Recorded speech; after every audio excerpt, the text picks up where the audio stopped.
Good morning, everyone. Myself, Dr. Maya Agrawal, Assistant Professor, SPC Government College, Ajmer. Today, our topic is contract of guarantee. तो बच्चों, आज हम discuss करने जा रहे हैं जो हमारा विषय है गारंटी अथवा प्रत्याभूति के अनुबंध। तो अनुबंध अधिनियम के अगर हम अंतर्गत देखें तो विशिष्ट अनुबंध की श्रेणी में गारंटी अनुबंध को रखा गया है। तो वर्तमान में अगर हम देखें तो गारंटी अनुबंध की आवश्यकता एवं उद्यम समय की आवश्यकता है। वर्तमान में आज गारंटी अनुबंध की आवश्यकता महसूस की जाने लगी है, क्योंकि आज हम देखते हैं कि प्रत्येक व्यक्ति संस्था का उद्देश्य होता है कि भाई जब जिस किसी को ऋण दे, नौकरी दे तो उधार माल बेचे, उसका पूर्ण प्रतिफल उसे प्राप्त हो जाए। तो ऐसी स्थिति में अपनी स्थिति से को सुरक्षा प्राप्त करने के लिए वो गारंटी अनुबंध का सहारा लेता है। तो इस कारण आज गारंटी अनुबंध की आवश्यकता बढ़ती जा रही है। आज अगर हम देखें भवन निर्माण, व्यवसाय की स्थापना, नौकरी की प्राप्ति अथवा कार, स्कूटर, अन्य वाहन हेतु वित्तीय संस्थाओं द्वारा दिए जाने वाले ऋण आदि गारंटी अनुबंधों के द्वारा ही प्रभावी रूप से संचालित किए जा रहे हैं। तो आधुनिक समाज में गारंटी अनुबंध की आवश्यकता ही नहीं बल्कि अनिवार्यता भी महसूस की जाने लगी है। अगर अर्थ में रूप में अगर हम देखें तो सामान्य शब्दों में गारंटी अनुबंध से आशय जब एक व्यक्ति या पक्षकार किसी दूसरे पक्षकार को किसी तीसरे पक्षकार के दायित्व निष्पादन में त्रुटि के कारण अथवा हम कहें उसके आचरण व्यवहार के संबंध में कोई वचन देता है तो उसे हम गारंटी अनुबंध के अंतर्गत शामिल करते हैं। और भारतीय अनुबंध अधिनियम की बात करें तो हम भारतीय अनुबंध अधिनियम 1872 की धारा 126 के अनुसार गारंटी के अनुबंध से आशय एक ऐसे अनुबंध से है जिसमें एक व्यक्ति किसी दूसरे व्यक्ति से किसी तीसरे व्यक्ति की त्रुटि की दशा में उसके वचन का निष्पादन करने का दायित्व अपने ऊपर लेता है या उसको पूरा करने का वचन देता है। और जो व्यक्ति यानी वह व्यक्ति जो जमानत या गारंटी देता है उसे हम प्रतिभू यानी श्योरिटी कहते हैं। जिससे जमानत या गारंटी दी जाती है उसे हम ऋणदाता क्रेडिटर कहते हैं। और जिस व्यक्ति के कार्यों के संबंध में गारंटी दी जाती है उसे मूलधनी यानी प्रिंसिपल डेटर कहते हैं। तो इस प्रकार अगर हम देखें तो गारंटी अनुबंध मुख्य रूप से 3 पक्षकार पाए जाते हैं। तो इस प्रकार अगर हम देखें तो गारंटी अनुबंध में एक पक्षकार दूसरे पक्षकार के द्वारा अपने दायित्व को पूरा न करने की स्थिति में तीसरे पक्षकार के प्रति उत्तरदायी माना जाता है। इसको हम एक उदाहरण की दृष्टि से समझ सकते हैं।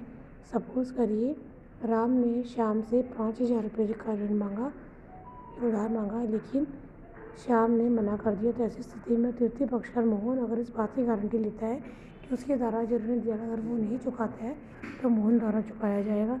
ऐसी स्थिति में जो मोहन है वो गारंटर माना जाएगा।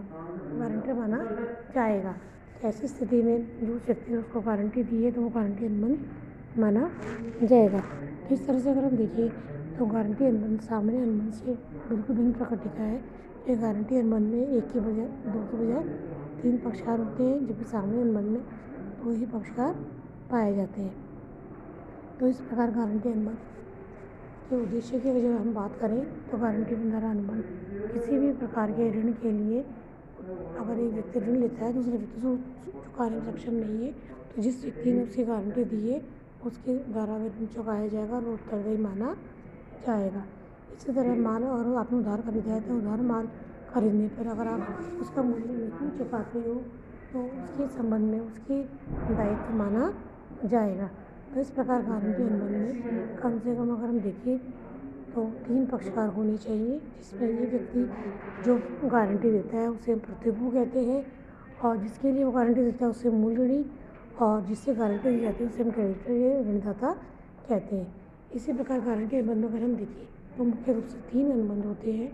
पहला तो होता है मूल ऋणी तथा ऋणदाता के बीच, दूसरा होता है ऋणदाता प्रतिभू के बीच और तीसरा अनुबंध जो होगा प्रतिभू तथा मूल ऋणी के बीच। प्रतिभू यानी जिसने गारंटी दी है और मूल ऋणी जिसने ऋण लिया है। तो उसके प्रकार गारंटी अनुबंध में तीनों पक्षकारों के बीच 3 प्रकार के अनुबंध पाए जाएंगे। और इससे ज़्यादा अगर हम देखें तो गारंटी अनुबंध लिखित हो सकता है, मौखिक हो सकता है, लेकिन वर्तमान में अगर हम देखें तो कानूनी रूप से लिखित हो तो अधिक अच्छा रहता है, क्योंकि किसी प्रकार का परीक्षा विवाद हो तो उसे लिखित में हमारे पास साक्ष्य रहता है। इसी प्रकार गारंटी अनुबंध की अगर हम बात करें तो गारंटी अनुबंध में पक्षकारों में जो तीनों ही पक्षकार हैं इनमें करने की क्षमता होनी चाहिए और इनके बीच प्रतिफल होना चाहिए और उस प्रतिफल के लिए व्यक्ति गारंटी में कार्य करता है। और प्रतिभूति के दायित्व की उत्पत्ति की अगर बात करें तो प्रतिभूति का दायित्व सदैव गौण होता है, मूल दायित्व मूल ऋणी का ही माना जाता है। तो इस प्रकार गारंटी अनुबंध में जो व्यक्ति गारंटी देता है वो सामने वाले व्यक्ति पक्षकार जिसके द्वारा या का भुगतान नहीं किया था, तो ऐसी स्थिति में वह व्यक्ति उस व्यक्ति के ऋण को चुकाने के लिए बाध्य माना जाएगा।